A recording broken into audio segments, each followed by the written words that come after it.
Well, he says, I'm the first person to pay Taraji P. Henson the most money she's ever made. And then we said, but did you pay her fairly? And then he said, I paid her more than she's ever made. What does that mean, brother? Remember when I said earlier, I've never seen so many cowards and black men in this business? I would have to put my brother Tyler Perry in that. See, when I see you do a clip and you go to T.D. Jakes' church, and I watch you write a check for $1 million in front of the congregation, and you give it to this man, was that for the congregation to give more money? Or was that really genuine? See, when no one's watching, who are you? To when everyone's watching. And we got a chance to see him when no one was watching. Period. All of these big deviants is all catching hell in 2024. It's up for all of them. It don't matter if you Diddy or whoever you is. He would be found at any kind of Diddy party or any kind of place with Diddy unless it's in a business atmosphere.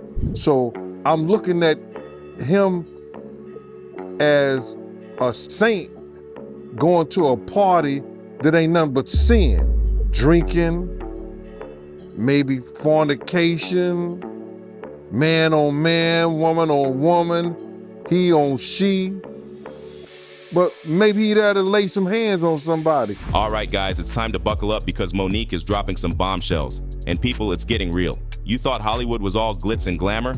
Well, think again. Monique is pulling back the curtain on all of her brothers and sisters. I'm talking Tyler Perry, T.D. Jakes, Diddy, and Oprah Winfrey herself, and it's getting wild. So, get this. We already talked quite a bit about Diddy's secret gay parties, his shady dealings with Pastor T.D. Jakes, and even the alleged abuses against women.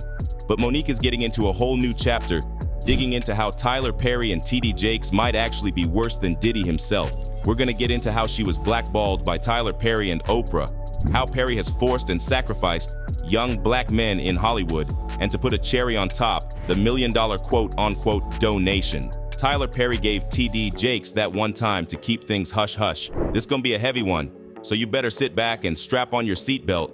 About to get real. Tyler Perry and T.D. Jakes, usually seen as these inspirational figures, are now under Monique's microscope. She's hinting at some underground stuff, suggesting that there's more to their stories than what we see on the surface. And Diddy? Yep, he's in the mix too. Apparently, it's not just about his music empire. There's more to the tale of Sean Diddy Combs. Monique's revelations paint a picture of Hollywood that goes way beyond showbiz. She's throwing shade on these industry giants, suggesting that their private lives might not be as squeaky clean as their public images. So here's the scoop on Monique's beef with the big shots in the industry, Tyler Perry and Oprah Winfrey. It all started with the Precious Awards campaign, where Monique refused to promote the film at Cannes for free. She had her reasons, juggling a talk show, a comedy tour, and family time. Monique said to Oprah, "I've done my part," and they agreed to disagree. This is from 2015, when Monique first dropped the bomb about being blackballed by the trio, Lee Daniels, Tyler Perry, and Oprah Winfrey. Daniels, in response, threw some shade her way, saying her demands during Precious didn't align with the campaign, souring her Hollywood relationships. But Monique spilled even more tea during her Apollo set, clarifying, So no, I was not blackballed. I was whiteballed. By some black who had no balls. Thank you, Mr. Lee Daniels. Thank you, Mr. Tyler Perry. Thank you, Miss Oprah Winfrey. You are not paying me equally. You are not treating me fairly. So y'all can suck my if I had one. Back in 2009, she decided to skip a press tour for Precious, co-produced by Oprah and Tyler Perry, because they weren't planning to pay her and she needed a break. Seemed fair, right? But suddenly, she's labeled as difficult to work with. Fast forward, media stories painted her as a troublemaker. Despite winning an Oscar, Monique realized someone was playing dirty, and Lee Daniels spilled the beans about her getting blackballed for not playing the game. Now she's waiting for that overdue apology from Oprah and Tyler Perry. And here's the kicker. Oprah went back on her word, inviting Monique's brother on the show without her consent, reopening old wounds. Oprah offered no apology, and Monique's still waiting. Then in her Academy Award win, where Monique skipped thanking director Lee Daniels in her speech. First, I would like to thank the Academy for showing that it can be about the performance and not the politics. That move sparked a 13-year feud, with Daniels allegedly blackballing her. He had big plans for her in his projects during their estrangement, roles eventually played by Oprah and Taraji P. Henson. Monique hasn't patched things up with Oprah or Perry, and there's some lingering resentment towards Oprah for featuring her family members on her talk show, including a brother with a troubling past. By troubling past, I mean that Monique has publicly spoken out about and suffered from being SA'd by her brother when she was younger. And although Oprah knew this and promised Monique never to feature her family and especially her brother on her talk show, she did it anyway. Despite the drama, Monique appreciates support from others like Donald Glover, who cast her in 2019, and Roseanne Barr, whom she stood by in 2018 during a racist tweet controversy. Monique's philosophy: I will stand for right all day long. So that's the lowdown on Monique's Hollywood saga. Always a roller coaster. But why is this all coming up again? Well, it's because she's finally decided to speak out against everyone involved. And y'all, it's not looking good for the lot. So, just recently, a video expose has gone viral where Monique goes into all the shady stuff that goes on in the industry. And initially, we all thought that the stuff that Diddy has been doing is bad, right? Well, let me just tell you, Monique's here to clear the board, and from the stuff she's revealed, it feels like Tyler Perry and TD Jakes are even worse. Monique spilled the tea on her big Hollywood feud during a chat on Turns Out with T.S. Madison. You know, the one where she's been shouting from the rooftops about being blackballed by the likes of Tyler Perry and Oprah Winfrey, all because she said no to the Precious Awards campaign. Well, Monique goes in on Perry talking about how he scammed her. So when you ask me how does it feel to not hear him come out, I've seen The Wiz, and that's why I am so passionate about it. And I'm grateful that I do have my husband, because I can get extremely passionate about it. And I don't want to ever seem like I'm talking harshly about my brothers and sisters, but it takes me to a different place when I feel like you're scamming us. According to Monique, after a good decade of drama, Tyler Perry finally decides to pick up the phone and call her. Yeah, that happened.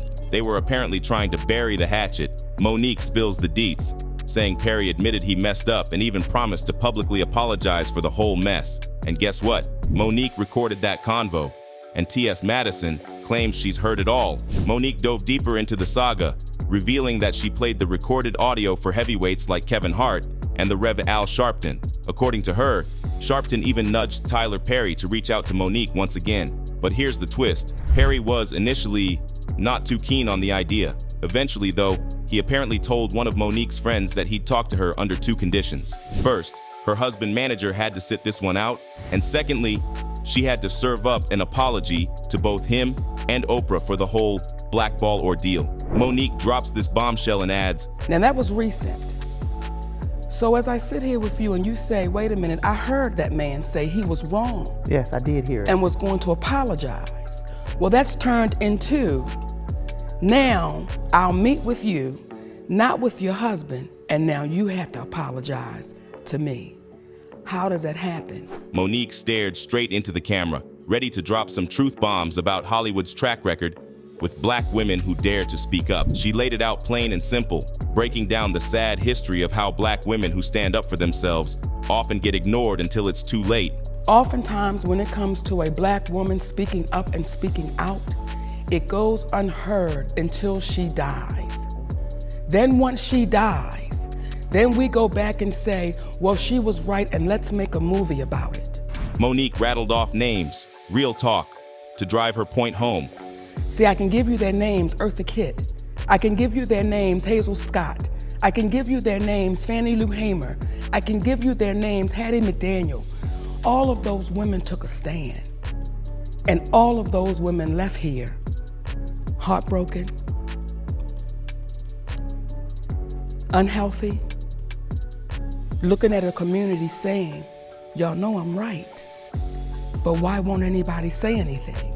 It's a harsh reality check from Monique, shining a light on the struggle that black women face when they refuse to be silenced in Hollywood. So all in all, the Monique and Perry drama kicked off when she said no to promoting Precious, a move that wasn't part of her contract.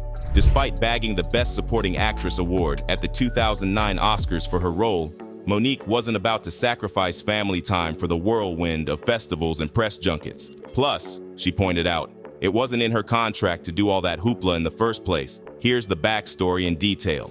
Monique agreed to take on the lead in Lee's indie film Precious for a humble $50,000. But then, the movie hit the jackpot with rave reviews at Sundance, and boom, Perry and Oprah jumped on board as executive producers. Suddenly, this small indie film had heavyweight backers. Now, the plot thickens. The team behind Precious wanted Monique to hit the campaign trail, but she made one thing clear. She wasn't doing it for free. So what I was not gonna do was make Hollywood the priority. She even recalled her conversation with Perry at the Neighborhood Awards, where she told him straight up, I'm not in the business of working for free. I said, what I cannot do, Tyler, is work for free. They had a mutual understanding, hugged it out, and all seemed well. But as soon as it became clear that Monique wasn't playing the game of, because it's them, I gotta do it, that's when the blackball entered the scene. Monique spilled more beans, sharing that she started hearing whispers about being difficult to work with. And guess what? Perry didn't stop at just whispers. He took it a step further and went on to badmouth her to director David E. Talbert. Oprah, on the other hand, kept mum throughout the whole ordeal, leaving Monique to wonder why her media mogul sister chose to stay silent. But here's where it gets interesting. Monique wanted to make it crystal clear that despite all the drama, there's no hate in her heart for Perry, Oprah, or Lee. In fact, she went on record saying, Let me be clear. I love those people. We love those people. My husband and I love them. They're our brothers and sisters. And just to drive the point home, she shares her husband's philosophy. Mama, we ain't calling nobody out. We simply calling them up to say, listen, let's make our community better by making it right, not keep running and hiding behind what you consider is your power. Now that's taking the high road amidst the Hollywood storm. And that's not even all the dirt she has on him. The grapevine suggests she's ready to spill all of his secrets. And with Monique's industry experience, who knows what she's got tucked away? And fans are noting how stuff about Perry is getting brushed under the rug. One person wrote online, is anyone else concerned about the Tyler Perry allegations? He is godfather to royal children.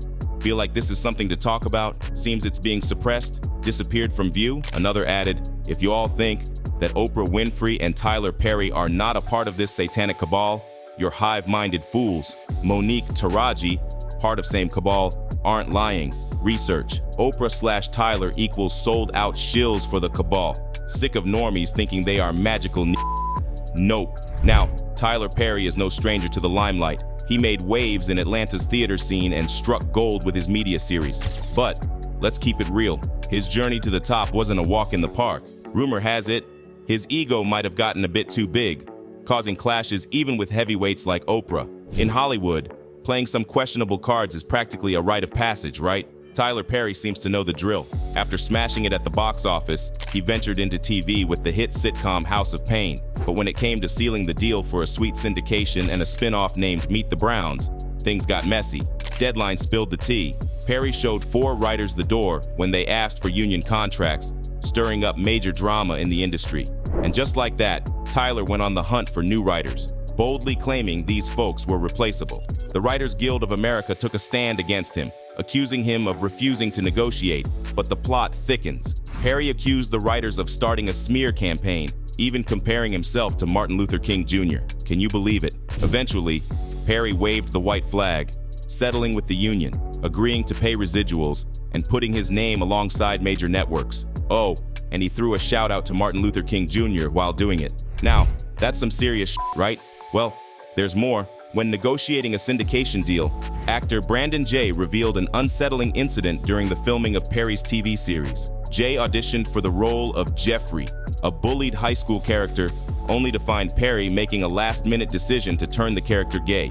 This unexpected twist required actors to quickly adapt to new lines, chosen on the spot by Perry. Mr. Perry comes in, everything changes. So we literally run the entire episode for him, and he hates it. He says, you know, I want Jeffrey to be gay, and he has a crush on his bully. That's not what I auditioned for. What? The situation shed light on the challenges actors faced on Perry's set, emphasizing the director's impromptu decisions and the pressure placed on performers to conform to his vision, even if it meant significant last-minute changes to the script. These revelations added a layer to the ongoing discussions about Tyler Perry's management style and its impact on those working with him. But hold on, here's where Monique steps into the scene. Perry's film for colored girls faced a tidal wave of backlash. A week before its release, Perry shocked everyone by saying he'd only cast light-skinned women for his films. Say what? Monique wasn't having any of it. She called him out, saying it's sad and disheartening, a psychological thing that's been going on for years. Perry at the time didn't seem too fazed. He laughed off the criticism, claiming, "All I've ever done is cross the line." But could this be where the beef started? Is Monique about to spill the tea on Perry's alleged shady moves in Hollywood? And with Perry's colossal empire in the mix, Monique might be gearing up to spill some exclusive behind-the-scenes tea. We're talking everything from casting decisions to Perry's connections with other heavyweights in Hollywood. Keep in mind, she's already spilled the beans on Oprah and Tyler, claiming they white-balled her from the industry. Now the burning question is whether she's got the inside scoop on Perry too. But here's the kicker. It's not just about Perry. There's chatter about Monique exposing other big shots in Hollywood. Remember that Apollo Theater moment where she went off on Oprah and director Lee Daniels? Well, Perry might just be the tip of the iceberg. If Monique's got the goods, this could shake things up big time. Some skeptics think she's just seeking attention, while others are convinced she's on the brink of dropping a Hollywood bombshell. Whatever the case, Monique's got the whole town buzzing, and Tyler Perry might be perched on the edge of his seat. And while all of this is new information, it turns out that the downfall of Diddy, Oprah, TD Jakes, and Tyler was already predicted. So it looks like Monique is just doing what the universe has planned. If you haven't been up to speed yet, what Monique's doing is a part of a bigger plan. There are disturbing claims circulating online about American Bishop TD Jakes, alleging his involvement in inappropriate activities at wild parties. The rumors suggest that TD Jakes, a renowned preacher, participated in events hosted by Diddy, where influential figures engage with men and young boys. A TikTok video has surfaced where a woman accuses TD Jakes of being part of these parties. One person wrote, "These guys getting exposed one by one. DJ Envy, Diddy, Tyler Perry, TD Jakes, and Academics, who's next?" Additionally, a woman on the YouTube page, the Master's Voice Prophecy blog, has made a prophecy claiming that TD Jakes is a Freemason and part of a satanic cult. According to her, Jakes has taken occultic vows and serves Satan as his true Lord and Master. She alleges that Jakes uses his preaching to deceive congregants and leads them into the dark world associated with his occultic affiliations. The woman in the 2022 video has made highly serious and potentially defamatory allegations against Bishop TD Jakes, accusing him of engaging in inappropriate relationships, specifically mentioning activities with boys and young men. These claims, if true, would be grave offenses that could significantly impact Jakes' reputation and personal life. One person wrote, "I listened to TD Jakes' sermon when he did respond. He sounds very guilty of something to sit up there and say, even if I did do it, all I have to do is repent. Being anointed is one thing, but you allowed Tyler Perry to lay hands on you to deliver you is insane." Now, let's talk about Monique dropping Oprah's name into the mix. It's not exactly surprising given the whispers that have circulated for quite a while about Oprah being a heavyweight decision maker in the industry. Monique pointing fingers at Oprah, claiming she played a role in what Monique sees as her unfair treatment, adds a juicy twist to the ongoing drama. Oprah Winfrey, as we all know, isn't just a talk show legend. She's a powerhouse producer and a business tycoon. Her nod of approval, or conversely, her lack of support, could arguably make or break someone's career in the entertainment biz. Monique's stance falls in line with a broader narrative that suggests Oprah's influence extends far beyond the TV screen. Monique isn't the first to insinuate that Oprah might have a say in who gets the golden opportunities in Hollywood. The entertainment industry, like any other, has its behind-the-scenes power plays. The big names can pull strings that affect everything from casting decisions to who gets the spotlight at award shows. Now, keep in mind that these are just claims, and the intricacies of decisions in the entertainment world are often tangled webs. Monique is sharing her side of the story, and while it's creating waves, we'll have to wait and see how the accused parties respond. Hollywood has a history of controversies and power struggles, and Monique's allegations bring to light the need for openness and fairness in the industry's decision-making processes. As the story unfolds, we might discover more voices sharing their experiences or providing different angles to the complex dynamics of power in showbiz. And the stuff that she has on Perry being worse than Diddy shouldn't come as a surprise as well. But can you imagine how bad it must be? I mean, Diddy alone has a super horrible history. Add TD Jakes in the mix, and it gets downright horrendous. And it's not just Monique who's outing and exposing this group. People close to these artists have also stepped forward, I mean, did you hear what Gene Deal, Puff's security, had to say? Recently, Gene Deal brought up the topic of P. Diddy's parties and expressed surprise at the presence of T.D. Jakes in such an environment. He conveyed a sense of discomfort, deeming it inappropriate for a man of the cloth to engage in the lively atmosphere characterized by drugs, alcohol, and loose behavior. Reflecting on the evolving party scene, Gene recalled a time in the 90s and 2000s when interactions between men were not as overtly expressed as they are today. He noted that the current rap party culture embraces a more open attitude, likely influenced by the changing dynamics in the genre. Gene then shifted the conversation to T.D. Jakes' role as a spiritual leader, questioning how he could guide others when his own house seemed to lack order. Mentioning revelations from one of Jakes' books, Gene shared that the Reverend's two sons were allegedly associated with the LGBTQ+ community, with one of them reportedly involved in an incident in a Texas park. Amidst the discussion,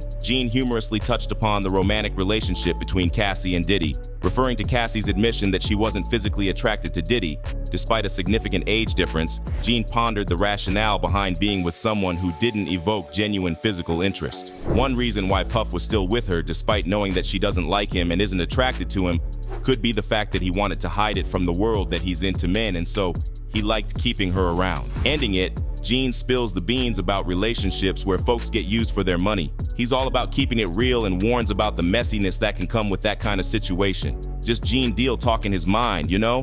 And then other than the sacrifices, the blackballing, and the disgusting parties, there's also disgusting stuff such as Diddy abusing women, including his own mother. Diddy was on I'd watch.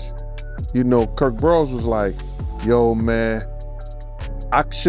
he told me he should have saw this coming with Cassie and the way he treated women when he slapped his mother. And I was like, he did what?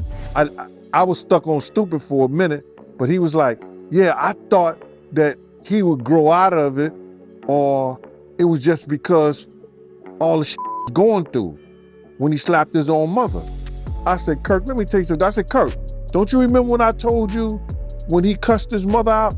And I think it was even that, Kirk, when we was getting in the limousine, he cussed his mother out. He told his mother to stay out of his mofo business. And I told him, man, you ever talk to your mother? You remember that situation? He said, yeah. I said, Kirk, why you didn't tell me then that he cussed that he slapped his mother? Because if you'd have told me to slap his mother, I'd have beat the shit out of him, Kirk. And I know everybody gonna say, yo, why this shit coming out now in the whole 9 yards? This is a part of why he do the shit that he do to women. And people gotta understand that. So, what do you think? Comment down below and let us know. If you like this video, click the subscribe button and hit the bell icon to be the first to see my next video. I post updates like this every week where I uncover the secrets of your favorite celebrities.